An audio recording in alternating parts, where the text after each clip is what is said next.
Jack is in Manchester. Good evening, Jack. Good evening, Daniel. Thank you for taking my call. My question is work from home a reasonable adjustment? My role is an entirely call-based role. It's over the phone. It's essentially a call centre. All the members of my team who do work from home, not for a disability. I do have a disability under the Equality Act, but they have just carte blanche basically said, no, work from home is not something that we do. Right. I think, Jack, if you don't mind me saying, there are more unanswered questions there than there are satellites surrounding Saturn. Does that make sense? I think it's Saturn with 8 moons. Who knows?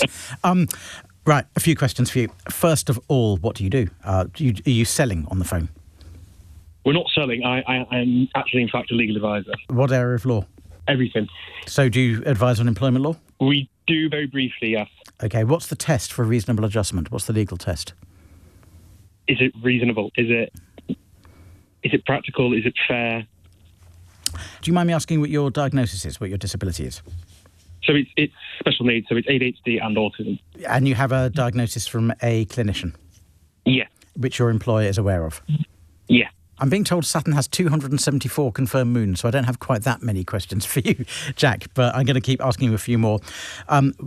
You said that your employer has told you that nobody works from home, but that is untrue because several of your team members work from home. That sounds a very surprising lie for them to tell, because it's an obviously wrong statement. It's not that they said no one works from home, it's that said we don't allow people to work from home, but they do.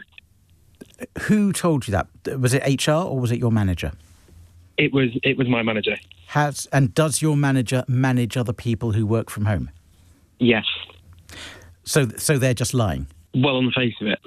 Did you point that out to your manager? Did you say, hang on, what about Penelope? What about Philippa? What about Robert? They all work from home. Exactly, and they've said, these people are on old contracts. It's just we can't get them on a new contract. OK. How old is your contract? Mine's about roughly a year. And all the people who work from home, people who've worked for longer than you? Yes. Does your employer have any form of working from home policy?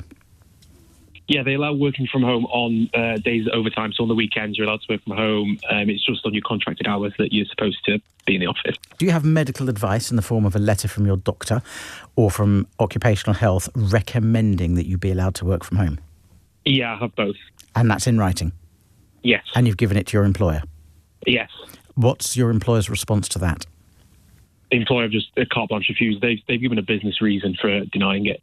They've said you need to consult with other members of the team. It's not something we do. This is the line they've taken. One other question. You've worked for a year. How many days have you had off sick? I wouldn't be able to give you an exact number. Roughly maybe 20, 30. I took some time off for mental health because of the impact of not having the reasonable adjustment. Okay, that's the answer I wanted to hear in the nicest way, because if you'd said you'd never had a day off sick, then they'd be entitled to say, well, you don't need to work from home because clearly you can work from the office.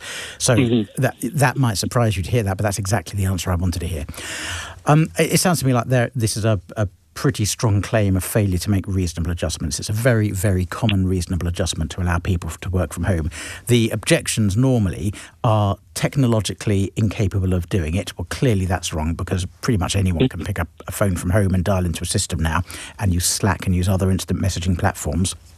And the fact is that others do work from home. So saying it's technologically impossible is clearly nonsense, and that's not what they're saying. Their argument is you need to be supervised, you need to be around others, but of course the other people aren't, and they seem to be working well enough not to be dismissed for poor performance. It just sounds to me like it's a knee-jerk reaction without giving proper consideration to the medical evidence that you've got recommending you work from home. Can I just clarify the emphasis? Does your medical evidence, does your letter from your doctor say something like he should work from home, or we strongly recommend he work from home, or does it say, much softer, he'd be happier working at home? I think it says something like Louis would most likely benefit from working from home if it's something the company can manage or do, or something along those lines. It's a bit softer.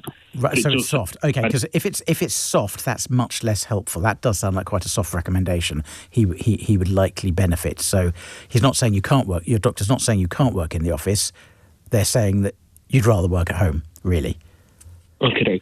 You need to get that evidence firmed up. You need to get a stronger recommendation from your doctor saying that you will that it's impacting negatively on your mental health working from the office, and even asking that you do, how about 3 days from home, 2 days at the office? Would that help you? I mean, that's exactly what I asked for. I said even 1 or 2 days just to avoid burnout would massively help, but just not possible. If you can get that in writing as a medical recommendation from your doctor, it'll be very hard for them to resist a reasonable adjustments claim, and they'd be on the wrong end of the law if they continue to refuse.